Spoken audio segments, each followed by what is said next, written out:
الحمد للہ رب العالمین والصلاة والسلام علی سید الانبیاء والمرسلین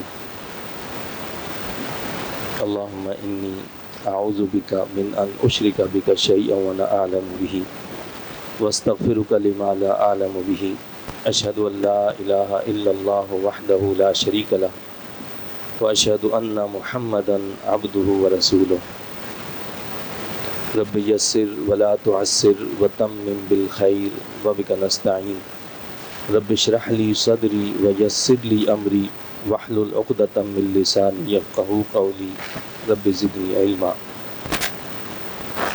الحمدللہ درس قرآن کے سلسلے میں آج یہ 33واں لیکچر ہے۔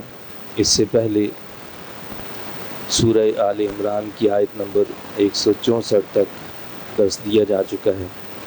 آج انشاءاللہ تعالی سورہ آل عمران کی آیت نمبر 165 سے درس کا آغاز ہوگا۔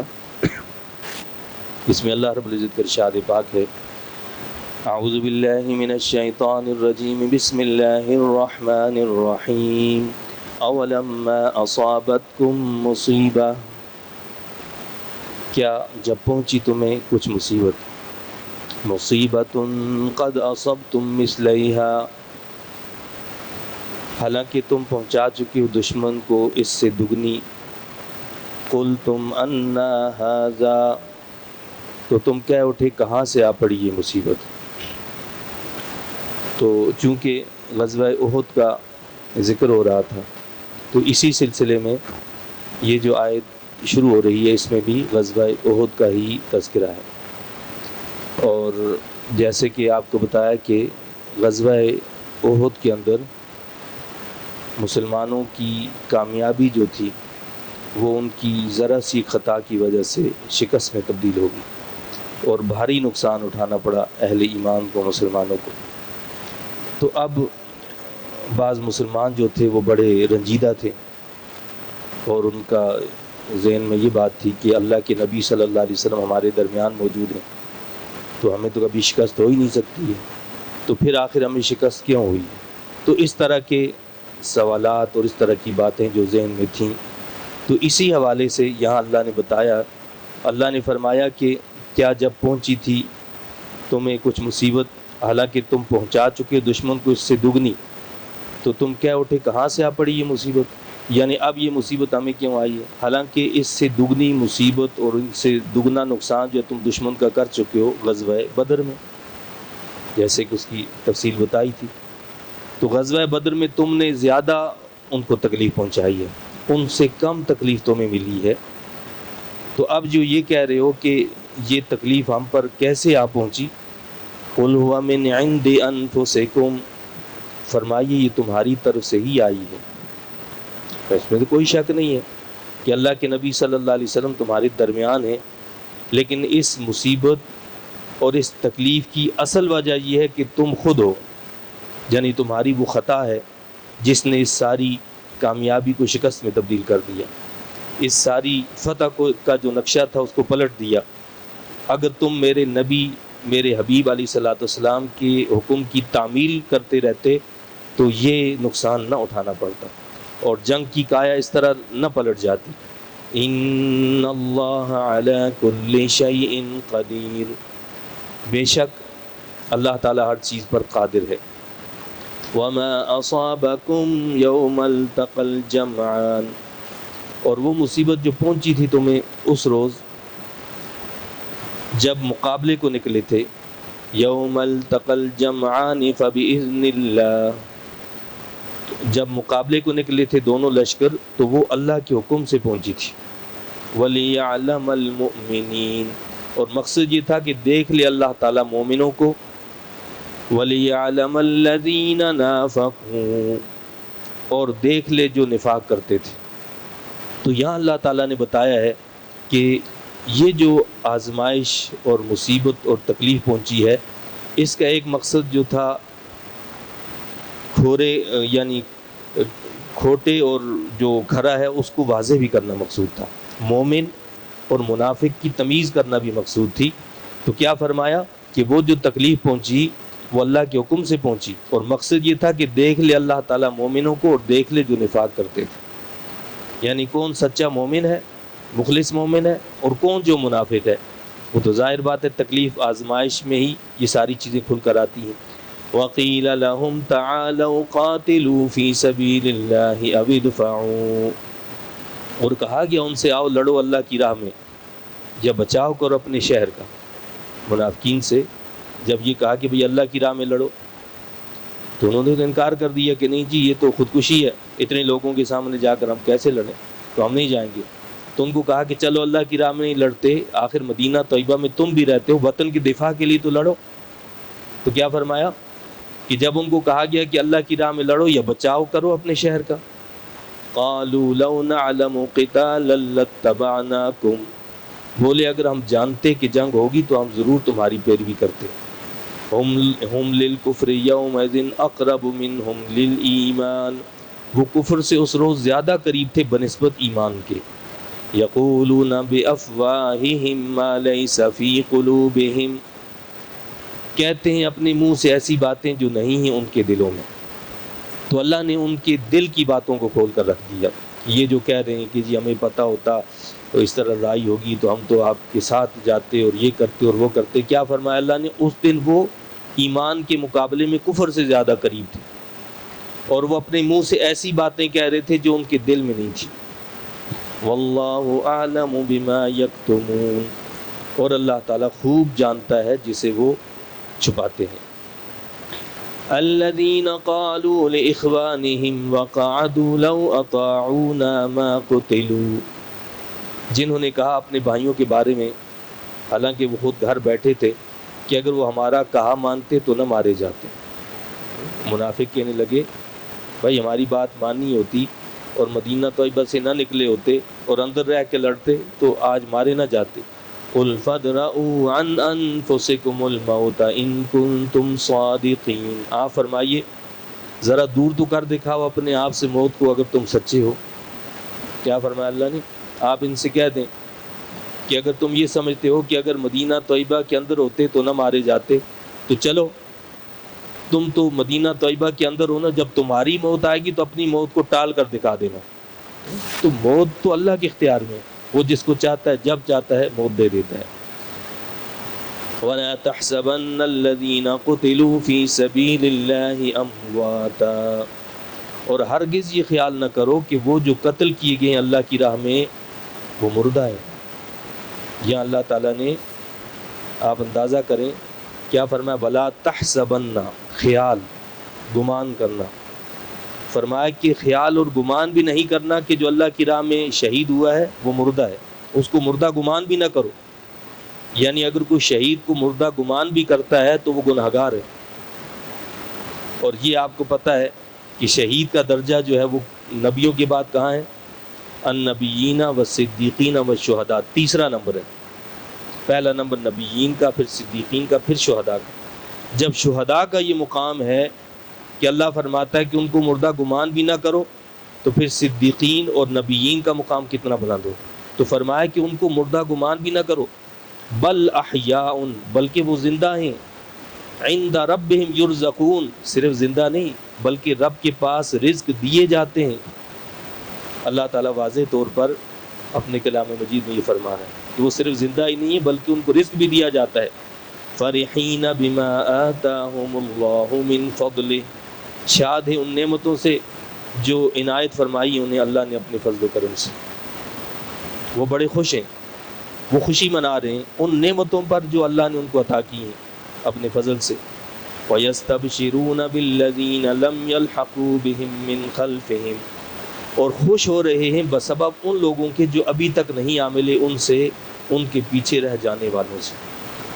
یعنی وہ اپنے بعد اپنے پیچھے آنے والے بھی اپنے جیسے مجاہدین کے لیے خوشی منا رہے ہیں کہ اللہ تعالیٰ ان کو بھی یہ نعمتیں عطا فرمائے گا۔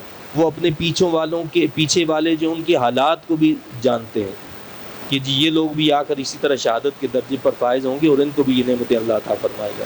اللہ خوف علیہم ولا هم یحزنون، کہ نہیں ہے کوئی خوف ان پر اور نہ وہ غمگین ہوں گے۔ یعنی جو پیچھے ہمارے بھائی اللہ کی راہ میں جانیں قربان کرنے والے ہیں، وہ جب یہاں آئیں گے تو ان کے لیے کوئی خوف اور غم نہیں ہوگا، ہر غم اور ہر خوف سے ان کو چھٹکارا مل جائے گا۔ یستبشرون بنعمت من اللہ وفضل، خوش ہو رہے ہیں اللہ کی نعمت اور اس کے فضل پر۔ وَأَنَّ اللَّهَ لَا يُضِيعُ أَجْرَ الْمُؤْمِنِينَ، اور اس پر کہ اللہ تعالیٰ ضائع نہیں کرتا اجر ایمان والوں کا، ایمان والوں کا اجر ضائع نہیں ہوتا، ان کے ہر عمل کو محفوظ کر کے رکھا جاتا ہے۔ الذین استجابوا للہ والرسول من بعد ما اصابهم القرح، جنہوں نے لبیک کہا اللہ اور رسول کی دعوت پر، اس کے بعد کہ لگ چکا تھا انہیں گہرا زخم۔ اب یہ پھر جو ہے اگلی بات بتائی گئی ہے کہ یہ جو غزوہ بدر، غزوہ احد ہوا، اور پہلے دن غزوہ احد سے جب واپس سب چلے گئے اپنی اپنی جگہوں پر، اہل مکہ کی طرف روانہ ہو گئے، اور مسلمان جو مدینہ طیبہ چلے گئے۔ اب مدینہ طیبہ جانے کے بعد جیسے پہلے بھی میں نے آپ کو بتایا کہ جو کفار تھے وہ کہنے لگے کہ یار یہ ہم نے کیا کر دیا، ہمیں تو ایسا نہیں کرنا چاہیے، ہمیں واپس جانا چاہیے اور مسلمانوں کو ملیمیٹ کر دینا چاہیے، آج موقع ہے ان کو بالکل ختم کر دو۔ انہوں نے کیا پلاننگ بنائی کہ ہم ان مسلمانوں کو بالکل ختم کرتے ہیں۔ اور ادھر اللہ کے نبی صلی اللہ علیہ وسلم نے بھی صبح یعنی احد کے اگلے دن صبح کے وقت اعلان کر دیا، آپ نے اعلان کر دیا کہ ہم نے دشمن کا تعاقب کرنا ہے، دشمن کے پیچھے جانا ہے۔ اب آپ خود اندازہ کریں کہ جو پچھلے دن لڑتے رہے اور اتنے ٹائم تک رکھتے رہے، یعنی لڑنے کے بعد پھر وہاں سے پیدل آنا، چل کر آنا، پہنچنا، زخموں سے چور چور تھے، اور بھاری نقصان بھی اٹھایا، کسی کا بھائی، کسی کا باپ، کسی کا کوئی جو شہید ہو گئے، یہ ساری تکلیفیں اور ساری چیزیں موجود تھیں۔ اس عالم کے اندر آرام بھی نہیں کر سکے رات کو پورا، اور صبح ہی صبح یہ اعلان ہو جاتا ہے کہ جی چلو پھر جانا ہے، ہم نے دشمن کا تعاقب کرنا ہے۔ اللہ کے نبی فرماتے ہیں کہ ہم نے دشمن کے پیچھے جانا ہے، اور اس میں جائے گا بھی صرف وہی بندہ جو احد میں شریک ہوا ہے، دوسرا کوئی نہیں جا سکتا۔ یہ اعلان کر دیا اللہ کے نبی صلی اللہ علیہ وسلم نے کھلا کہ صرف وہ لوگ جائیں گے جو کل جنگ احد میں شریک تھے، وہ جا سکتے ہیں، کوئی دوسرا نہیں جائے گا۔ یہ صحابہ کرام جو تھے، یعنی جو اللہ کی محبوب صلی اللہ علیہ وسلم کی ایک آواز پر اپنا سب کچھ قربان کرنے والے تھے، تن من دھن سب، پریشانی غم، وہ سب اللہ کے نبی کی آواز کے سامنے کوئی حیثیت نہیں رکھتی تھی۔ ان زخموں میں چور ہونے کے باوجود فوراً تیار ہو گئے۔ یہ اللہ نے ان کی مدح اور تعریف کی۔ اللہ کیا فرماتا ہے؟ الذین استجابوا للہ والرسول، جنہوں نے لبیک کہا اللہ اور رسول کی دعوت پر، من بعد ما اصابهم القرح، اس کے بعد کہ لگ چکا تھا انہیں گہرا زخم، وہ شدید زخمی تھے، زخموں سے چور چور تھے، تھکے ہارے تھے، سب کچھ تھا، لیکن اللہ کے نبی نے جب یہ کہا کہ جانا ہے تو وہ فوراً تیار ہو گئے۔ للذین احسنوا منہم واتقوا اجر عظیم، ان کے لیے جنہوں نے نیکی کی ان میں سے اور تقوی اختیار کیا، اجر عظیم ہے۔ یہ اللہ نے کھلا اعلان کر دیا کہ ان کے لیے اجر، بڑا اجر ہے ان کے لیے۔ جس اجر کو خود اللہ فرمایا کہ اجر عظیم، اس کا میں اور آپ تصور ہی کیا کر سکتے ہیں کہ کتنا بڑا اجر اللہ ان کو عطا فرمائے گا۔ تو وہ صحابہ کرام جو تھے وہ فوراً تیار ہو گئے اور دشمن کا تعاقب کیا۔ الذین قال لهم الناس ان الناس قد جمعوا لكم، اچھا تو یہ جو تھا معاملہ یہ ہوا کہ جب دشمن کا تعاقب کیا گیا تو دشمن نے پہلے کچھ وار کھیلے کہ جی ان کو یہ کہہ دو، وہ کہہ دو، راستے میں کوئی ملا کہ جی اس طرف آ رہے ہیں اور لشکر آ رہا ہے۔ تو اللہ نے یہ کیا کہ جب مسلمان گئے اور آگے کفار کو یہ پتہ چلا کہ جی مسلمان تو بڑے، یعنی ان کا جو جوش اور جذبہ تھا اس کو دیکھ کر انہوں نے بتایا کہ وہ تو بڑے جذبے میں آ رہے ہیں، تو کفار جو ادھر مسلمانوں کی طرف آ رہے تھے وہ وہیں سے بھاگ گئے۔ جی اللہ نے ان پر رعب طاری کر دیا اہل ایمان کا۔ تو اس طرح ہم یہ کہہ سکتے ہیں کہ احد کی جو شکست تھی اللہ نے اس کو فتح میں تبدیل کر دیا۔ احد کی جو شکست تھی اللہ نے اس کو اس طرح فتح میں تبدیل کر دیا کہ مسلمانوں کا رعب ان پر طاری کر دیا اور وہ وہاں سے بھاگ گئے۔ اب یہ اگلی جو آیت میں جو بات ہو رہی ہے یہ دوسری بات ہے۔ کیا فرمایا کہ الذین قال لهم الناس، یہ وہ لوگ ہیں کہ جب کہا انہیں لوگوں نے ان الناس قد جمعوا لکم، کہ بلا شبہ کافروں نے جمع کر رکھا ہے تمہارے لیے بڑا سامان اور لشکر، فخشوہم، سو ڈرو ان سے تم۔ ہوا یہ کہ احد میں جاتے جاتے ابو سفیان جو کفار کے اس وقت لیڈر تھے، انہوں نے یہ اعلان کیا کہ ہم آئندہ سال بدر کے مقام پر تم سے مقابلہ کریں گے، آئندہ سال بدر کے مقام پر ہم تم سے مقابلہ کریں گے، اسے بدر صغریٰ بھی کہا جاتا ہے۔ اب جب آئندہ سال آیا تو وہاں قحط سالی ہو گئی، اور جو وعدہ تھا اس کے مطابق مسلمان تیار ہو گئے اور تیار ہو کر بدر کی طرف چل پڑے۔ اب کفار نے سوچا کہ بھائی کیسے اس کو جو ہے ٹالا جائے، تو انہوں نے جو ہے کچھ لوگوں کو تیار کیا جو مدینہ طیبہ کی طرف آنے لگے، ان کو کہا کہ بھائی تم ان کو کہو کہ انہوں نے بڑا لشکر تیار کیا، دھمکیاں دیں، اگر وہ آئے تو ان کا جو ہے نا بالکل ستیراس کر دیا جائے گا، ختم کر دیا جائے گا ان کو، تو لہٰذا وہ اس طرف نہ قدم بڑھائیں۔ اصل میں انہوں نے خود نہیں آنا تھا، لیکن مسلمانوں نے کیا کہا، یہاں اللہ فرما رہا ہے کہ قد جمعوا لکم، جب لوگوں نے ان کو کہا کہ جمع کر رکھا ہے کافروں نے تمہارے لیے بڑا لشکر اور سامان، فخشوہم، سو ڈرو ان سے، فزادہم ایمانا، تو اس دھمکی نے بڑھا دیا ان کے جوش ایمان کو، وہ بجائے اس کے کہ وہ ڈرتے، ان کا جوش ایمان اور بڑھ گیا، انہوں نے کہا کہ ٹھیک ہے ہم مقابلہ کریں گے، کتنا بڑا لشکر کیوں نہ ہو۔ اللہ تعالیٰ کے سامنے لشکروں کی کوئی حیثیت نہیں ہوتی ہے، وہ تو ایمان کو دیکھتا ہے نا۔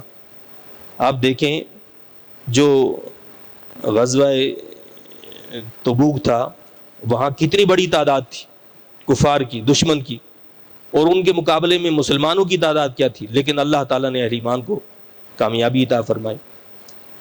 اسی طرح دیگر غزوات ہیں، تو کیا فرمایا کہ جب ان کو یہ کہا گیا کہ تم ڈرو ان سے، تو ان کے ایمان میں اور اضافہ ہو گیا۔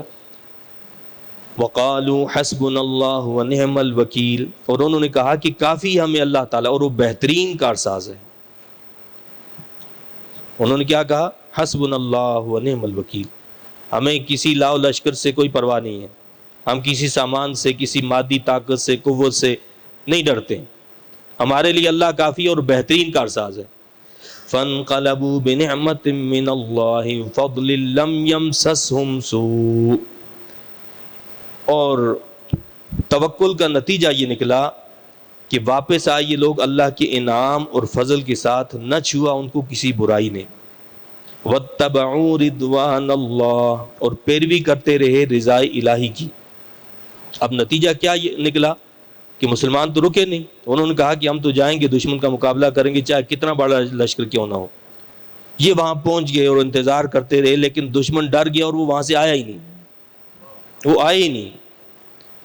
یہ تقریباً 8 دن تک وہاں رہے، بدر میں تقریباً 8 دن تک رہے، اور وہیں قریب میں ایک سوق بنی کنانا تھا، وہاں پر میلہ لگا ہوا تھا، یہ وہاں بھی چلے گئے، اور وہاں جا کر ان کے پاس جو سامان تھا وہ بھی بیچا اور بڑا نفع بھی کمایا۔ یعنی وہاں گئے اور نفع بھی کما لیا، تجارت بھی ہوگی، کاروبار بھی کر لیا۔ اللہ کیا فرماتا ہے کہ واپس آئے یہ لوگ اللہ کے انعام اور فضل کے ساتھ، نہ چھوا ان کو کسی برائی نے، اور پیروی کرتے رہے رضا الہی کی۔ یعنی نہ صرف یہ کہ وہ کامیاب ہوئے، دشمن ان کا ڈر گیا، بلکہ اللہ نے مادی نفع بھی دیا، تجارت میں، کاروبار میں فائدہ دیا، ان کو کسی چیز نے تکلیف نہیں پہنچائی، اور پھر سب سے بڑی بات یہ کہ اللہ کی رضا اور خوشنودی لے کر واپس لوٹے، اور وہاں سے اللہ کی رضا اور خوشنودی لے کر لوٹے۔ واللہ ذو فضل عظیم، اور اللہ تعالیٰ صاحب فضل عظیم ہے۔ انما ذالکم الشیطان یخوف اولیاءہ، یہ تو شیطان ہے جو ڈراتا ہے تمہیں اپنے دوستوں سے کہ جی یہ تو امریکہ کے پاس، اسرائیل کے پاس تو بڑا طاقت ہے جی، شیطان ڈراتا ہے۔ اللہ کیا فرما رہا ہے واضح، ذالکم الشیطان یخوف اولیاءہ، یہ شیطان ہے جو ڈراتا ہے تمہیں اپنے دوستوں سے، وہ انسان کی شکل میں ہو تو بھی شیطان ہے، اور وہ دل میں وسوسے پیدا کر رہا ہو تو بھی شیطان، وہ تو واضح ہی شیطان ہے۔ لیکن اللہ نے کیا فرمایا، وہ شیطان ہے جو تمہیں اپنے دوستوں سے ڈراتا ہے۔ فلا تخافوہم، پس نہ ڈرو ان سے، وَخَافُونِ إِن كُنتُم مُؤْمِنِينَ، بلکہ مجھ سے ہی ڈرا کرو اگر تم مومن ہو۔ کیا فرمایا کہ ڈرنا ہے تو مجھ سے ڈرو اور کافروں سے نہ ڈرو۔ یعنی یہاں اللہ تعالیٰ نے اس بات کی گارنٹی دی ہے کہ کفار اور منافقین اہل ایمان کا کچھ بھی نہیں بگاڑ سکتے، بشرطے کہ اس شرط کے ساتھ۔ شرط کیا ہے؟ خوف خدا۔ اگر تمہارے دلوں میں خوف خدا موجود ہے، ساری دنیا تم سے ڈرے گی، تم کسی سے نہیں ڈرو گی، لیکن خوف خدا نہیں ہے تو بس ساری دنیا تم پر حاوی ہو جائے گی، تم سب سے ڈرو گے۔ وَلَا يَحْزُنْكَ الَّذِينَ يُسَارِعُونَ فِي الْكُفْرِ، اور اے جان عالم نہ غمزدہ کریں آپ کو جو جلدی سے کفر میں داخل ہوئے ہیں۔ اللہ نے اپنے نبی کی تسلی فرمائی، اہل ایمان کو تسلی دی ہے۔ کیا فرمایا کہ نہ غمزدہ کریں آپ کو جو جلدی سے کفر میں داخل ہوئے ہیں۔ إِنَّهُمْ لَن يَضُرُّوا اللَّهَ شَيْئًا، بے شک یہ لوگ نہیں نقصان پہنچا سکتے اللہ کو کچھ بھی۔ کفر میں جانے والا اللہ کو تو کوئی نقصان نہیں پہنچا سکتا نا، وہ اپنا نقصان کرے گا۔ يُرِيدُ اللَّهُ أَلَّا يَجْعَلَ لَهُمْ حَظًّا فِي الْآخِرَةِ، چاہتا ہے اللہ تعالیٰ کہ نہ رکھے ان کے لیے ذرا حصہ آخرت کی نعمتوں سے۔ کیا بتایا ہے کہ کافر جو ہیں اور کافروں کے پاس جو مال اور دولت نظر آتی ہے اور آدمی بظاہر سمجھتا ہے یار ان لوگوں کے پاس اتنی مادی طاقت کیوں، قوت کیوں ہے، یہ خوشحالی کیوں ہے، یہ عیش و عشرت کیوں ہے، اللہ اس کا جواب دے رہا ہے یہاں پر۔ کیا فرما رہا ہے کہ یہ سارے لوگ اللہ کے ناپسندیدہ ہیں، اللہ نے ان کو ڈھیل دی ہے۔ ڈھیل کیا دی اللہ نے؟ یرید اللہ اللہ یجعل لهم حظا فی الآخرہ، چاہتا ہے اللہ تعالیٰ کہ نہ رکھے ان کے لیے ذرہ حصہ آخرت کی نعمتوں سے۔ اللہ نے آخرت میں تو ان کو کچھ دینا نہیں ہے، تو لہٰذا وہ چاہتا ہے کہ اگر انہوں نے کوئی نیکی بھی کی ہے اس کا پورا بدلہ یہاں ملے، اور ڈھیل اس لیے دیتا ہے تاکہ یہ اور زیادہ عذاب کے مستحق بن جائیں۔ وَلَهُمْ عَذَابٌ عَظِيمٌ، اور ان کے لیے عذاب عظیم ہے۔ یہاں پر بھی اللہ نے عظیم کا لفظ استعمال کیا کہ عذاب عظیم، بڑا عذاب ہے۔ اب کتنا بڑا ہے اس کا تصور ہم نہیں کر سکتے۔ ان الذین اشتروا الکفر بالایمان، بے شک جنہوں نے خرید لیا کفر کو ایمان کے عوض میں، لن یضروا اللہ شیئا، ہرگز نقصان نہ پہنچا سکیں گے اللہ تعالیٰ کو کچھ بھی، وہ اللہ کو کچھ نقصان نہیں پہنچا سکتے۔ وَلَهُمْ عَذَابٌ علیم، اور ان کے لیے دردناک عذاب ہے۔ وَلَا يَحْسَبَنَّ الَّذِينَ كَفَرُوا أَنَّمَا نُمْلِي لَهُمْ خَيْرٌ لِأَنفُسِهِمْ، اور نہ خیال کریں جو کفر کر رہے ہیں کہ ہم جو مہلت دے رہے ہیں انہیں یہ بہتر ہے ان کے لیے، یعنی ہم ڈھیل دے رہے ہیں ان کو نا، وہ یہ نہ سمجھیں کہ یہ ان کے لیے بہتر ہے۔ إِنَّمَا نُمْلِي لَهُمْ لِيَزْدَادُوا إِثْمًا، صرف اس لیے ہم تو انہیں مہلت دے رہے ہیں کہ وہ اور زیادہ کر لیں گناہ۔ یہ جو آپ دیکھ رہے ہیں نا ڈھیل مل رہی ہے، پہلے غزہ پر حملہ آور ہوئے، پھر لبنان پر ہوئے، پھر یمن پر ہوئے، پھر ایران پر، اور پوری دنیا کو اپنی لپیٹ میں لے لیا، انسانیت کے دشمن۔ تو اللہ کیا فرما رہا ہے؟ ایک عام آدمی سمجھتا ہے کہ جی شاید اللہ ان سے راضی ہے، خوش ہے۔ اللہ نے واضح فرمایا کہ یہ صرف اس لیے کہ ہم انہیں مہلت دے رہے ہیں کہ وہ اور زیادہ کر لیں گناہ۔ وَلَهُمْ عَذَابٌ مُّهِينٌ، اور ان کے لیے عذاب ہے ذلیل و خوار کرنے والا۔ وہ عذاب انشاءاللہ دنیا میں بھی ملے گا اور آخرت کا تو ہے ہی ہے۔ مَا كَانَ اللَّهُ لِيَذَرَ الْمُؤْمِنِينَ عَلَى مَا أَنْتُمْ عَلَيْهِ حَتَّى يَمِيزَ الْخَبِيثَ مِنَ الطَّيِّبِ، نہیں ہے اللہ کی شان کہ چھوڑے رکھے مومنوں کو اس حال پر جس پر تم اب ہو، حَتَّى يَمِيزَ الْخَبِيثَ مِنَ الطَّيِّبِ، جب تک الگ الگ نہ کر دے پلید کو پاک سے۔ یعنی اللہ رب العزت نے فرمایا ہے کہ اللہ تعالیٰ نے جو اس آزمائش میں اہل ایمان کو ڈالا ہے، یعنی یہ سوال ذہن میں پیدا ہو رہا تھا نا کہ بھئی ہم تو اللہ کے پسندیدہ لوگ ہیں، مسلمان ہیں، اللہ کو ماننے والے، اللہ کے نبی کو ماننے والے، تو پھر ہمیں تکلیف آزمائش اس میں کیوں آنا ہے؟ اللہ نے اس کا جواب دیا ہے۔ کیا فرمایا؟ نہیں اللہ کی شان کہ چھوڑے رکھے مومنوں کے اس حال پر جس پر تم اب ہو، جب تک الگ الگ نہ کر دے پلید کو پاک سے۔ یعنی اللہ تعالیٰ یہ چاہتا ہے کہ مومن اور منافق میں فرق کر دے، پتہ ہو چل جائے یہ آزمائشیں اسی لیے آتی ہیں، اور مومن کے لیے جو آزمائش اور مصیبت ہوتی ہے وہ اللہ کی رحمت ہوتی ہے، وہ عذاب نہیں ہوتی۔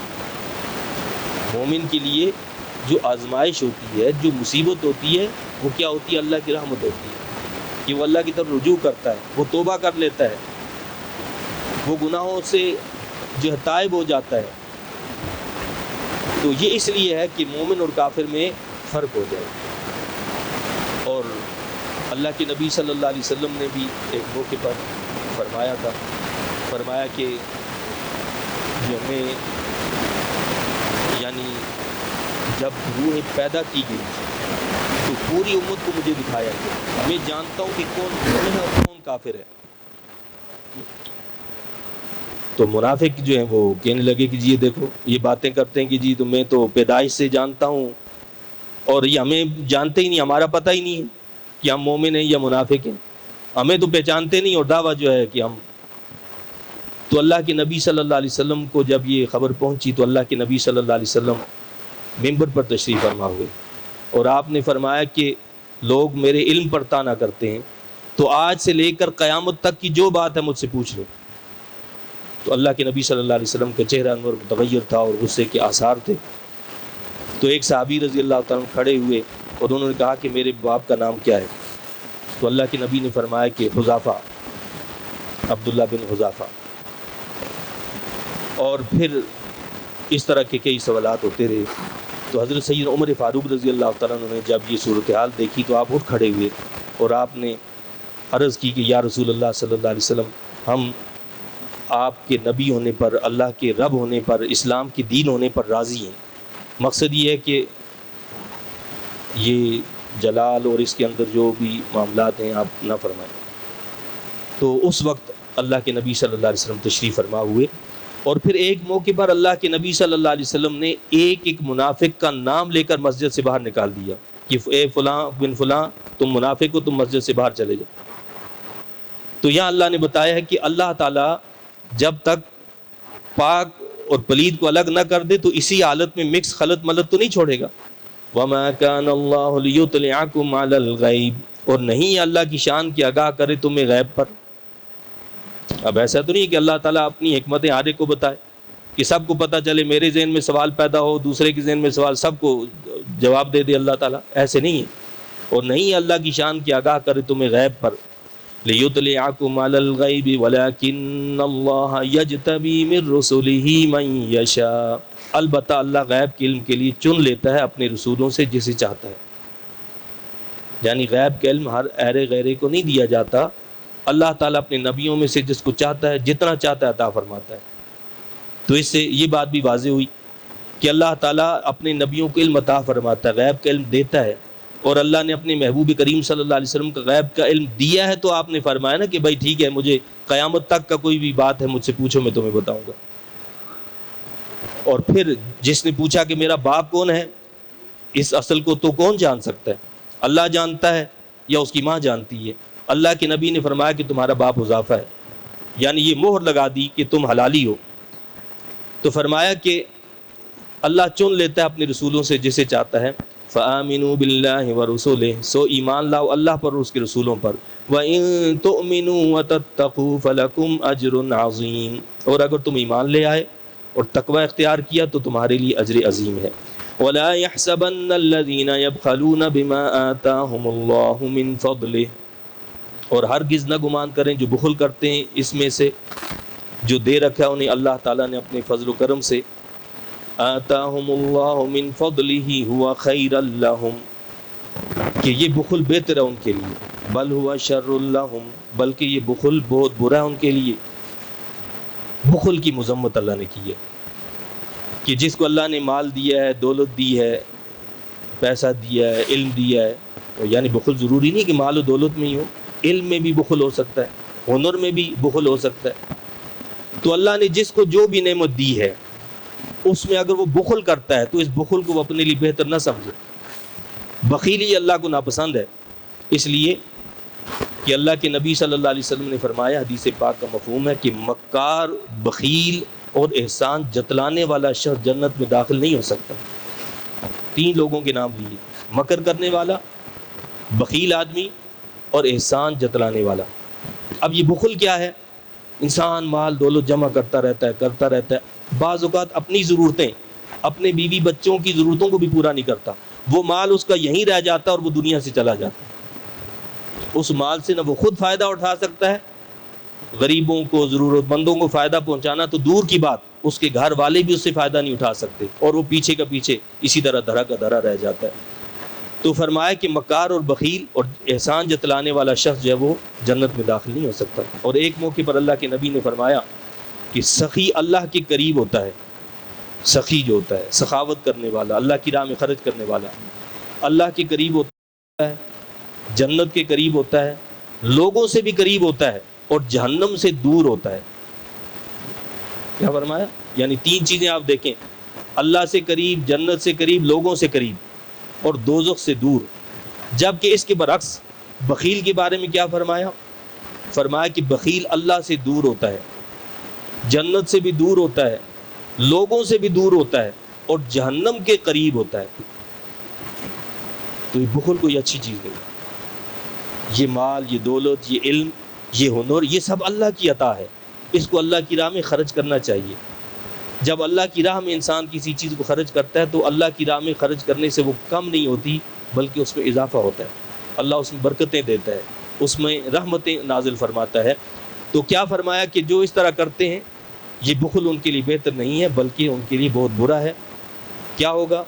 سَيُطَوَّقُونَ مَا بَخِلُوا بِهِ يَوْمَ الْقِيَامَةِ، ان کے لیے توق پہنایا جائے گا انہیں وہ مال جس میں انہوں نے بخل کیا قیامت کے دن. بعض لوگ ایسا ہوتا ہے کہ اللہ نے ان کو مال دیا ہے، دولت دی ہے، اب وہ زکوٰۃ نکالنے میں بھی بخل کرتے ہیں، زکوٰۃ بھی نکالنے سے ہچکچاتے ہیں. ارے بھائی زکوٰۃ کیوں لاگو ہوئی؟ زکوٰۃ لاگو تب ہوئی کہ اللہ نے آپ کو دیا ہے نا، جس کو نہیں دیا اس پر تو زکوٰۃ ہی نہیں ہے. بس جو غریب آدمی ہے اور جس کے لیے ایک صاحب نصاب کی جو شرط ہے اتنا پورا نہیں ہے تو اس پر تو زکوٰۃ رکھی نہیں اللہ نے. اور زکوٰۃ رکھی کس پر ہے؟ جس کو اللہ نے کچھ دیا ہے. اگر وہ نہ دیتا تو آ جاتا. زکوٰۃ کیا رکھی؟ 2 میں سے 2.5 روپے. اگر اللہ فرماتا کہ 2.5 روپے خود رکھو اور باقی سارے اللہ کی راہ میں خرچ کرو پھر کیا ہوگا؟ اور صوفیاء تو یہی فرماتے ہیں. صوفیاء کیا کہتے ہیں؟ وہ کہتے ہیں یہ تو شریعت کا قانون ہے. شریعت کا قانون کیا ہے کہ 100 میں سے 2.5 روپے اللہ کی راہ میں، لاکھ میں سے 2,500 اللہ کی راہ میں. صوفیاء کہتے ہیں کہ 2.5 اپنے پاس رکھنے اور باقی سب اللہ کی راہ میں. اس پہ تو ہم آ ہی نہیں سکتے. ہم جب اس پہ نہیں آتے کہ بھائی 100 میں سے 2.5 روپے نکالتے ہوئے بھی تکلیف ہوتی ہے، حالانکہ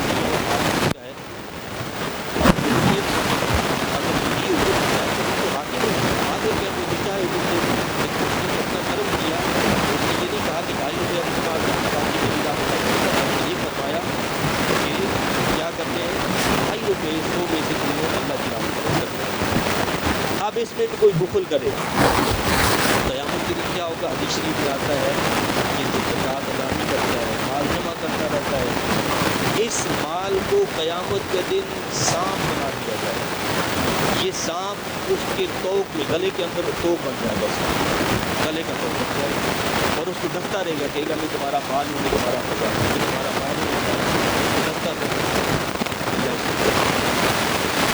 تو مال اللہ کا طاقت ہے. کیا فرمایا کہ یہ بہت برا ہے. بہت کیا ہوگا کہ ان کے لیے توق پہنایا جائے گا انہیں وہ مال جس نے کیا قیامت کے دن. اور اللہ کے لیے میراث آسمانوں زمین کی. اب اللہ واضح بتا رہا ہے تو بھائی بات یہ ہے کہ کائنات کی ہر شے کا اصل مالک تو اللہ ہے، تم تو عارضی مالک ہو. ہمارے پاس جو مال ہے اس کی تم حقیقی مالک تو ہو نہیں، عارضی طور پر تم نے ہم چیز دیتی ہے. ہم چاہیں تو ابھی چھین لیں، ہم چاہیں ابھی تمہاری جان ختم کر دیں، تمہارا سارا مال دوسروں کا ہو جائے. تو سارے مال کا اصل مالک جو ہے وہ اللہ ہے. وَلِلَّهِ مِيرَاثُ السَّمَاوَاتِ، اور اللہ کے لیے میراث آسمانوں زمین اور آسمان کی ہر شے اس کے، تم خود بھی اسی کے ہو. تمہارا خود کا مالک بھی وہ اللہ ہے. تو جب ہم خود کسی کے ملک میں ہیں تو ہماری چیز کی کیا ہو سکتی ہے؟ وَاللَّهُ بِمَا تَعْمَلُونَ خَبِيرٌ، اور اللہ تعالیٰ جو بھی کر رہے ہیں. تو اللہ رب العزت نے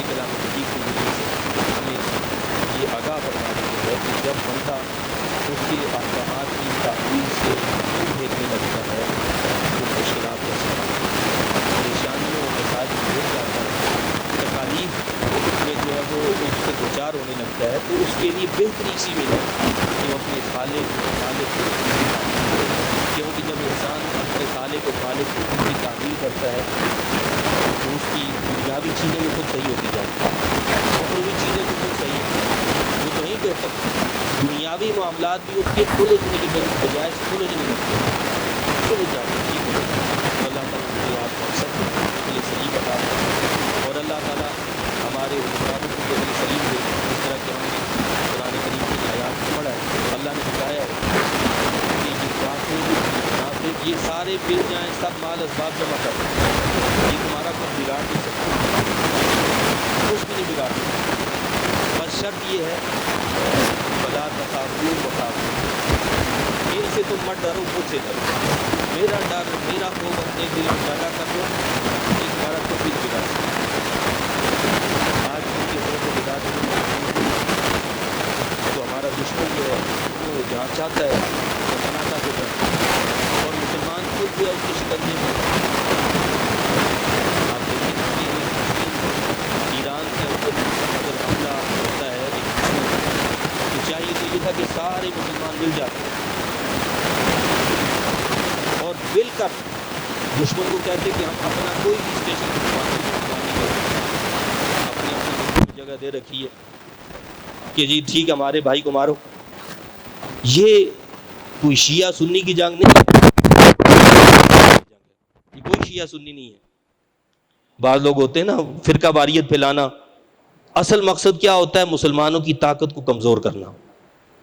یہ شیعہ سنی کوئی جنگ نہیں ہے، یہ اسلام اور کفر کی جنگ ہے، اس میں ان کا ساتھ نہ دینا کفر کا ساتھ دینا ہے۔